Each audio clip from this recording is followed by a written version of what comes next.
জুলাই অভ্যন্তরের পরে নতুন নির্বাচন হইলো, বিশেষ করে আমাদের মতন যারা রিক্সা চালক বা রিক্সা চালাইতেছি খুব কষ্টে আর কি জীবনযাপন করতেছি, কারণ নিত্য প্রয়োজনীয় জিনিসপত্র যে হারে দাম বাড়তেছে সেটা আমাদের মজুরি সেভাবে হচ্ছে না।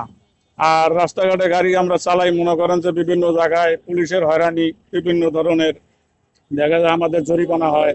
এটা মহাজনেরও কোনো কোনো কিছু আসে না।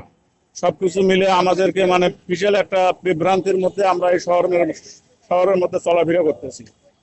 আর সরকার যে পদক্ষেপ নিচ্ছে যে আমাদের আওতায়, যে আমাদের রিক্সা, এই অটো রিক্সা যে একটা লাইসেন্সের আওতায় একটা নির্ধারিত একটা পথ পুড়িয়ে দিবে, কিন্তু সেটা দিচ্ছে না। বরঞ্চ আমাদের প্রতি সবসময় তারা বিভ্রান্তি করতেছে এবং গাড়ি রুখতেছে। আমরা কিন্তু সঠিক নিয়মে গাড়ি চালাই, মেন রোডে কম চালাই, কিন্তু তারপরে দেখা যায় বিভিন্ন জায়গা থেকে আমাদেরকে ধরে। এইসব মিলে আর কি আমরা খুবই একটা কষ্টের মধ্যে আছি আর কি। পরিবার নিয়ে, পরিজন নিয়ে খুবই ইয়ের মধ্যে আছি।